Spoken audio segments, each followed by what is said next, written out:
Welcome back to another video. In this video I'm gonna go ahead and start installing all the hoses, coolant hoses, the harness connections, and then finally be able to go ahead and install the supercharger. There is no really a right or a wrong way on which order to go.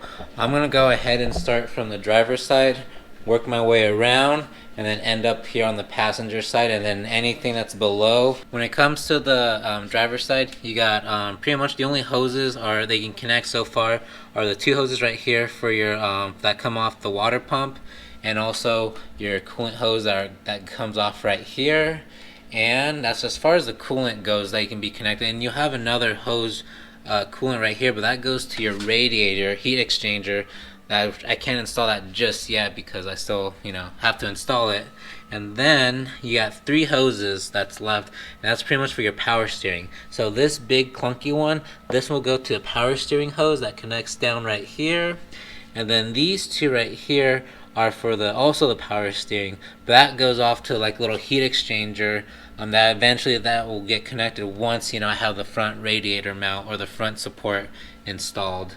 And then the rest are just going to be minor wiring connections, how to set up the water pump for the power charger, not the power charger, the water pump for the supercharger. That's what I meant to say. And then you got your connection for the expansion tank, and then eventually work my way, get all these connections. So that's pretty much this whole driver's side. So that's pretty much the hoses. There's two coolant hoses right here, the little one, the big one right here.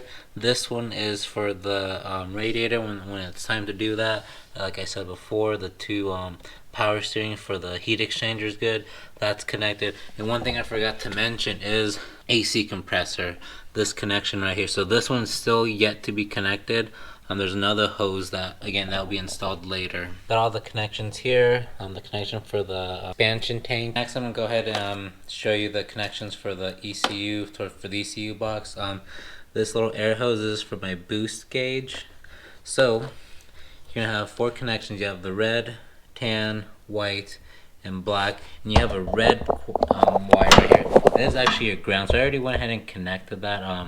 So then pretty much these are all color coded. So these four connections are gonna go, if I can get the camera just right, you got your red, tan, white, and your black is right over here. Once those connections are installed and this red wire, which is the ground again, you got another set of relays right here. So these connect right here. So these are like these little slots, one right there, another one just right here, and they click right in.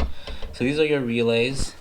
And then if you have the SAI delete or tuned out, there's a big old orange fuse. I think it's a 30 amp. If you keep on putting a fuse, it'll keep on pretty much breaking that fuse, which will break the bridge connection, which is perfectly normal if you have the SII tuned out in your tune. So if you already have it, there's no point in having a fuse for right there, but that's where it goes. I'm gonna go ahead and remove the tape from the harness that connects the ECU. Also the connections on the ECU, go ahead and remove the tape. And the reason I put the tape there so dust or dirt doesn't go into the connection. Now that the tape is removed, also from the ECU, and there's a philosopher back in the 1990s by the name of Biggie Smalls. If you don't know, now you know. When it comes to connecting the ECU, you have the little one and then you have the long one. The long one obviously goes here and the short one goes here. So first you actually need to install the little one. So make sure this clip right here, so this thing that goes in, make sure you have it pulled out. You put it in here, make sure it goes all the way in, and then you can go ahead and push that clip and that will lock it into place. And while you do that, so before you can get to this, you gotta go ahead and put the cover on for the ECU first. So you can see how it just covers, you can see how this connection needs to be connected first. And now you have the connection for the second, longer one. Again, it's gonna be the same process. Line it up, make sure it goes in, and then this tab right here, you push in. It's gonna lock it in place, and that is the ECU. I'm gonna go ahead and rearrange the harness so that it can fit in nice. And once that is done, I am going to go ahead and install back the cover. Went ahead and connected the expansion tank. Installed the oil filter housing, some hoses that connect to the valve covers, and also the hose. So this part here will go to the catch can once I install the catch can. Connected this hose right here. All the sensors on this side are connected. How the wires routed down here. This is all to like the alternator, the starter, the sensor to the oil pan. Again, the SAI is deleted, so I don't need to connect that. Same thing with the engine mounts. It's also deleted. No need to connect that. And here's that ground. Here's the ground to the frame that goes off of. So this connection right here, what goes to the alternator, and right here it was this ground goes to the frame. Right now I'm actually pretty much almost ready to go ahead and install the supercharger. So the thing that I have to do to modify the supercharger for the manifold is I want to drill a hole back here to go ahead and install this air temp sensor right here. With the supercharger, you know, the air goes in, it's gonna read the temp, but once the air is going, you know, through here, through the supercharger, the air starts to heat up, and it'll be a higher temperature as to what the MAF is reading. So it won't give me an actual accurate air temperature. So with that sensor being right before, you know, right before the air goes into the cylinders, that is be the most accurate air temperature reading I'll be able to get. Right, so the thing is obviously I cannot install the air intake temperature sensor here because this is already occupied. If I do it right here, it's gonna be like right here, and then I have to run wires all the way back to here. So Alex recommended from AM Tune, if you do it here, you're not gonna have clearance, and if you do it on this side right here, you know, it's gonna be right up right here, and then the wires will come out here, so the wires will be a lot more hidden. I went ahead and placed the supercharger in its place just for right now. So I want to see the clearance the clearance space that I have to put the sensor here, because if I do it too low, I'll be bumping up against this part, and I don't want to do that. And if I do it too high, I might have interference clearance with the hose for the coolant for the supercharger. So I want to get it just right, you know, in the sweet spot. Like, looks like in the middle, looks like really good.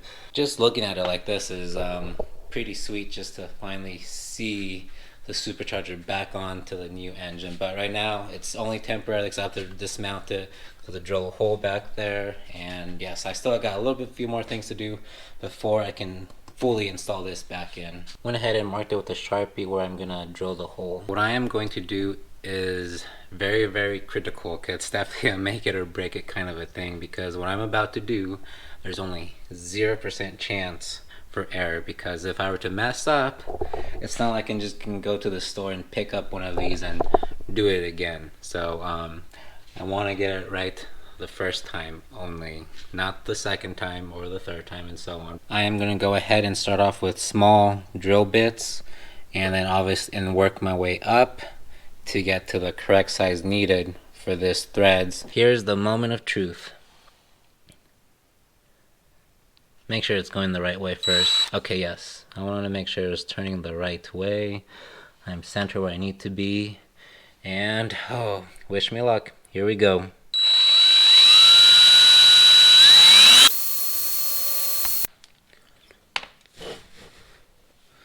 Alright, first hole is done.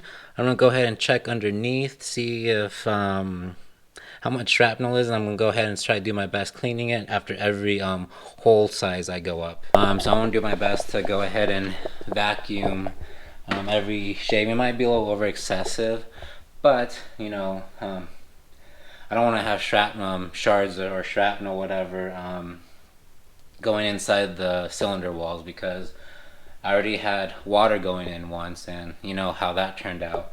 I don't want to do another series of, you know, my engine got, my cylinder walls got all scored because of all the shrapnel that got into it because I did not clean that properly. So I just want to keep it to the series. This series does not need to be dragged on any longer than it already is. So yeah, so I'm going to continue going little by little, cleaning up and vacuuming.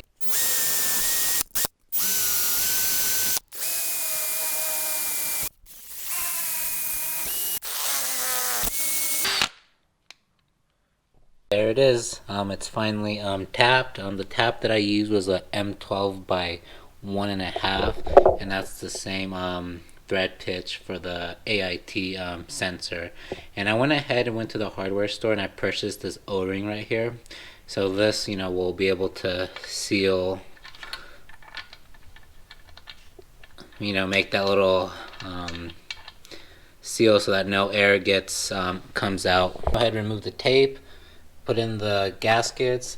I'm gonna go ahead and verify, make sure there's no more shrapnel or whatever debris inside the supercharger. Then after that, go ahead and pop it in here and install it. Gaskets are on. I verified it's all nice and clean. I'm gonna go ahead and remove the towels and install the supercharger.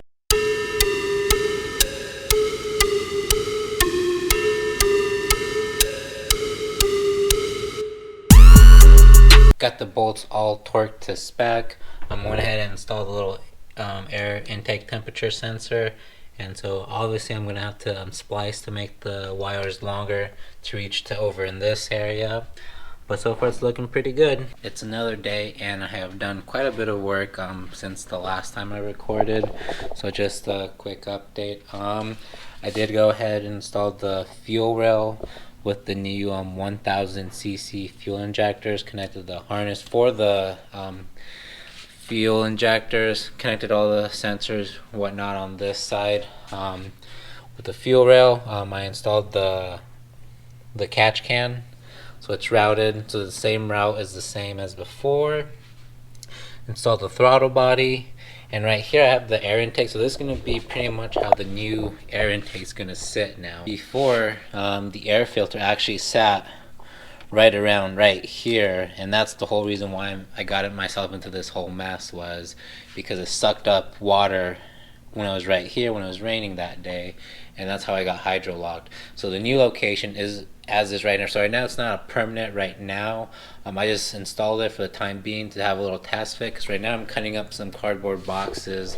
I'm going to start cutting, putting the wall right here and see how I need to cut the cardboard box to make a pretty good fit, to make a wall between the engine bay side and then here where the air is going to be coming in for the air filter to receive air. So just pretend to visualize here.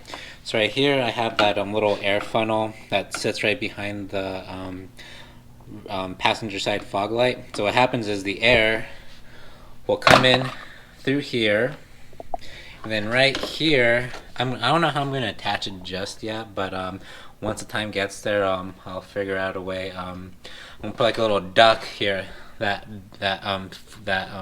directs the air to hit the filter, so that the air filter will be getting cool air from down here, even though the filter's up here, if that makes sense. Before I go on, this was not my idea. I did not ever come up with this. There have been other people that have actually executed doing what I'm going to do. So I'm actually copying them, what they're doing. So that's what I have going on with this side, the passenger side, the wall, and figure out how I'm going to do a duct here, for an air duct to move to put the air right by the filter. So another thing that's also on the list here is the connection for the MAF. So here's the OEM harness. So as you can see right away, it's not the right size, and here is the harness right here. So what I'm going to have to do is I'm going to have to splice these wires to fit in here, and also to go along with the air intake temperature sensor that was installed. With that being said, in this video I'm not going to go step by step on how to splice all the stuff together. I'll actually do a separate video where I can go into more detail on step by step on how it's done, because I don't want to do it in this video and make this video any longer than what it should be. One thing I want to mention, I know when I'm installing this, I'm not really going into too much detail when it comes to installing the VF kit, because I actually have a tutorial that I've done, like I think it was a few months ago, where I go step by step on installing the VF kit, like how to remove what you need to remove and install the VF kit. And I'll post the links to those videos down in the description below, so you can go ahead and watch those, and I go into way more detail as far as the routes, the coolant hose routes, all that stuff. I go into the description, so I'm not going to go into too much detail in these videos when I'm putting in the supercharger back on. After showing you guys all that, I do have a lot going on. You know, I got the pulley and the belt coming soon. I gotta do the rewiring part, putting a wall, figuring out how I'm gonna do the duct work to get the air funneled into the air filter, and also just another thing to add on to the list. This thing broke. So this, if you're not familiar with this piece right here, so this hose right here, which connects to the top part of the expansion tank, broke on me. So it is a plastic piece. So what I'm gonna do is I'm gonna go to the the auto parts store, and get hose. Alright, so here is an update on the hose I was referring to. So that hose that broke on me connects to right here. So I just got a hose from here. It runs all the way to this connection right here. So this is all rubber now. So I got rid of that whole plastic piece, and I finally went ahead and finished splicing and wiring it.